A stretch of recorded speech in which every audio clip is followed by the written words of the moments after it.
तो दोस्तों स्वागत है आप लोगों का Q&A विद सत्यम में। दोस्तों अगर आप यूपी पुलिस और जीडी वैकेंसी की तैयारी कर रहे हैं तो दोस्तों आप लोगों के लिए प्रैक्टिस सेट चल रहे हैं जीएस की जीके के। तो दोस्तों आप लोग प्रैक्टिस सेट दीजिए और देखिए आप कितने क्वेश्चन सही कर पा रहे हैं। तो आप लोगों तैयारी कर दीजिए, नहीं तो आप लोग बाद में पछताएंगे।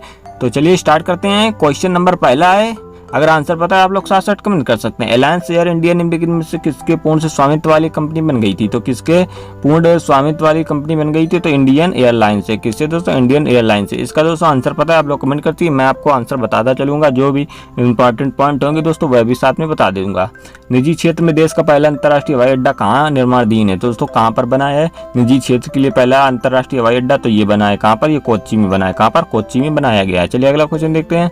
अगला क्वेश्चन क्या कहते हैं? भारत की अंतर्राष्ट्रीय विमान सेवा है। तो भारत की अंतर्राष्ट्रीय विमान सेवा कौन सी है? तो ये कौन सी है? एयर इंडिया है। कौन सी? एयर इंडिया है। आप लोग को पता है तो कमेंट कर दीजिए आंसर। ग्रैंड ट्रंक रोड किसने बनवाई थी? तो दोस्तों ये किसने बनवाई थी? जीटी रोड की बात हो रही है तो किसने बनवाई थी?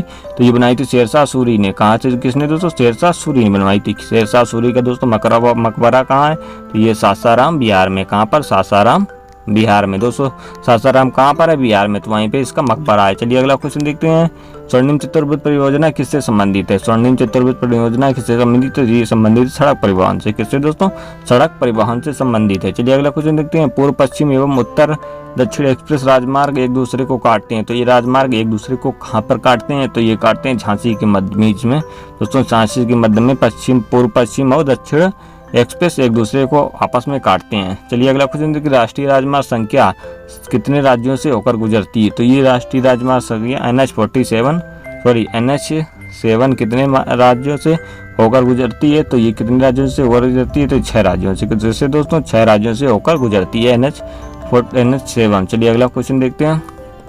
निम्नलिखित में से कौन ऊर्जा की गैर पारंपरिक स्रोत है? कौन से दोस्तों गैर पारंपरिक स्रोत हैं? तो ये कौन से हैं? तो ये हैं बायोगैस। दोस्तों कौन से हैं? बायोगैस हैं दोस्तों श्रेणी में आता है। बाकी अगला क्वेश्चन देखते हैं। निम्नलिखित में से कौन ऊर्जा का पारंपरिक स्रोत नहीं है? तो इसमें पूछा नहीं है, तो उसमें पूछा है, तो इसमें कौन सा नहीं है? तो दोस्तों कोयला जो है दोस्तों कोयला नहीं, ये दोस्तों भूतापी ऊर्जा जो है इसमें नहीं है। बाकी ये तीनों है आपकी प्राकृतिक गैस, खनिज तेल और कोयला। ये सब दोस्तों किसमें आते हैं? परंपरागत में आते हैं। चलिए अगला क्वेश्चन देखते हैं। अगला क्वेश्चन, निम्नलिखित में से किस प्रकार की ऊर्जा सबसे कम वायु प्रदूषण होता है? किससे दोस्तों सबसे कम वायु प्रदूषण होता है? तो कौन सी ऊर्जा है? तो दोस्तों आप लोग को आराम से पता होगा, सौर ऊर्जा है, जिससे दोस्तों सबसे कम वायु प्रदूषण होता है। बाकी सभी से वायु प्रदूषण होता है सबसे कम सौर ऊर्जा से होता है। मूंगफली में दाने का औसत प्रतिशत कितना होता है? मूंगफली में दाने में औसत प्रतिशत कितना होता है? तो उसमें दोस्तों लगभग 70% होता है। कितना दोस्तों? लगभग 70% होता है जो मूंगफली में दाने का प्रतिशत होता है। चलिए अगला क्वेश्चन देखते हैं। निम्नलिखित में से किस बाघ संरक्षण स्थल हाल ही में बाघों का गुप्त रूप से अदृश्य होने में खबर है? तो दोस्तों हाल ही में दोस्तों नहीं है दोस्तों, काफी पुराना क्वेश्चन है। तो ये कौन सा था दोस्तों? इस सरिस्का है दोस्तों, जिसमें बाघ संरक्षण के अदृश्य होने की खबर थी। अगला क्वेश्चन, विश्व का सर्वोच्च पर्वत शिखर एवरेस्ट नेपाल के किस नाम से जाना जाता है? तो नेपाल में दोस्तों एवरेस्ट, माउंट एवरेस्ट को क्या कहा जाता है? तो उसे दोस्तों त्रिकूट कहा जाता है। क्या कहता है? हमसे प्रसिद्ध दोस्तों त्रिकूट कहा जाता है। चलिए अगला क्वेश्चन देखते हैं। और दोस्तों त्रिकूट नहीं दोस्तों, वहाँ पे सागर माथा के नाम से प्रसिद्ध है दोस्तों। नेपाल में सागर माथा कहते हैं किसको दोस्तों? पर्वत शिखर को, एवरेस्ट को सागर माथा कहते हैं। चलिए अगला क्वेश्चन देखते हैं। अगला क्वेश्चन है, नेपाल की राजधानी काठमांडू किस नदी पर अवस्थित है? नेपाल की राजधानी किस पे है? तो दोस्तों बागमती नदी के तट पर है दोस्तों। किसमें? बागमती के तट पर स्थित है नेपाल की राजधानी काठमांडू। देवदास बंजारे किस क्षेत्र से जुड़े थे? तो देवदास बंजारा ये दोस्तों पंथी नृत्य से जुड़े थे। किससे दोस्तों? पंथी नृत्य से जुड़े थे। अगला क्वेश्चन, बेगम अख्तर किस नाम से संबंध रखते थे? बेगम अख्तर का नाम किससे संबंध है? तो बेगम अख्तर का नाम संबंध है शास्त्रीय गजल व ठुमरी से। किससे दोस्तों? शास्त्रीय गजल व ठुमरी से दोस्तों बेगम अख्तर का नाम संबंध है। निम्नलिखित में से कौन सा हिंदुस्तानी शास्त्रीय नृत्य संगीत में सुविख्यात है? तो कौन से हैं दोस्तों? ये है MS सुब्बलक्ष्मी। कौन से दोस्तों? MS सुब्बलक्ष्मी है जो हिंदुस्तानी शास्त्रीय संगीत में सुविख्यात है। चलिए अगला दोस्तों क्वेश्चन देखते हैं। अगला क्वेश्चन, कौन सा हिंदुस्तानी संगीत का सर्वाधिक प्राचीन घराना कौन सा है? तो सर्वाधिक प्राचीन घराना, पुराना घराना कौन सा? ग्वालियर घराना। कौन सा दोस्तों? ग्वालियर घराना है जो सबसे प्राचीन घराना है। अगला क्वेश्चन देखते हैं। हिंदुस्तानी संगीत का घराना नहीं है। तो इनमें से कौन सा जो है हिंदुस्तानी संगीत का घराना नहीं है, तो वो है लखनऊ घराना जो है हिंदुस्तानी संगीत का घराना नहीं है। कौन सा?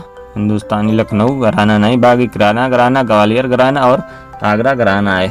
तो चलिए अगला क्वेश्चन देखते हैं।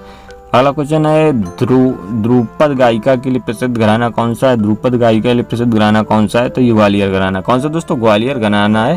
चलिए अगला क्वेश्चन देखते हैं। अगला क्वेश्चन क्या है? पंडित भीमसेन जोशी थे, तो पंडित भीम जोशी कौन से थे? पंडित भीम जोशी कौन से? तो ये हिंदुस्तानी गायक थे। कौन से दोस्तों? हिंदुस्तानी गायक थे पंडित भीम जोशी। अगला क्वेश्चन देखते हैं। गायक की ध्रुपद शैली आरंभ किसने की थी? तो ये किसने की थी ध्रुपद शैली? तो ये की थी मान सिंह तोमर ने। किसने दोस्तों? मान सिंह तोमर ने की थी। चलिए अगला क्वेश्चन देखते हैं। ऋतु वर्मा का संबंध किससे था? तो ऋतु वर्मा का संबंध किससे था? ये पांडवानी शैली से। किससे? पांडवानी शैली से था। आप लोग को आंसर पता है तो कमेंट करते चलिएगा। माइकल जैक्सन संबंधित है, तो माइकल जैक्सन किससे संबंधित है? तो ये पॉप संगीत से। किससे दोस्तों? पॉप संगीत से संबंधित है। चलिए अगला क्वेश्चन देखते हैं। अगला क्वेश्चन बतखंडे संगीत महाविद्यालय कहाँ स्थित है? तो ये बतखंडे संगीत महाविद्यालय कहाँ स्थित है? तो ये लखनऊ में है। कहाँ पर है? ये लखनऊ में स्थित है। चलिए अगला क्वेश्चन देखते हैं। अमीर खुसरो का नाम किस वाद्य यंत्र के साथ आविष्कार से जुड़ा संबंधित है? तो किस वाद्य यंत्र से? तो सितार से दोस्तों संबंधित है। अमीर खुसरो किससे? सितार से संबंधित है। अगला क्वेश्चन देखते हैं। निम्नलिखित में से कौन से एक हिंदुस्तानी शास्त्रीय संगीत का गायक या गायिका है? इनमें से कौन सा एक गायक या गायिका है? तो ये है गंगूबाई हंगला। कौन सा दोस्तों? गंगूबाई हंगला है। अगला क्वेश्चन है। जेमिनी राय ने कला की किस क्षेत्र में नाम कमाया है? तो जेमिनी राय ने किस कला के क्षेत्र में नाम कमाया? तो चित्रकला के क्षेत्र में। किसने? चित्रकला के क्षेत्र में जेमिनी राय ने अपना नाम कमाया। अगला क्वेश्चन देखते हैं। पश्चिम बंगाल में फरसों पर चित्रकारी का कौन सा रूप प्रसिद्ध है? तो कौन सा रूप प्रसिद्ध है चित्रकारी के रूप में? अल्पना। कौन सा दोस्तों? अल्पना रूप प्रसिद्ध है चित्रकारी के रूप में। अगला क्वेश्चन है। प्रसिद्ध मीनाकरी थेवा कला का संबंध है, तो ये किसका संबंध है? तो ये संबंध है प्रतापगढ़ से। किससे दोस्तों? कहाँ से संबंध? थेवा कला का संबंध है प्रतापगढ़ से। दोस्तों ये आज का लास्ट क्वेश्चन था। तो आप लोगों ने 30 क्वेश्चन में कितने क्वेश्चन सही किए हैं, तो आप लोग जरूर कमेंट करके अपना स्कोर जरूर बताएं। वीडियो पसंद आए तो वीडियो को लाइक कर दें और चैनल को सब्सक्राइब कर लें। अपनी तैयारी जारी रखें। कहीं से भी दोस्तों पढ़ाई करें, उसकी प्रैक्टिस करना बहुत जरूरी है। तो चैनल पर दोस्तों बहुत सारे प्रैक्टिस सेट पड़े हैं दोस्तों। ये 27वां नंबर प्रैक्टिस सेट हो चुका है। तो मिलते हैं नेक्स्ट वीडियो में। अगर आप लोग को वीडियो पसंद आए तो लाइक कर दें, चैनल को सब्सक्राइब कर लें। नेक्स्ट वीडियो में जय हिंद, वंदे मातरम।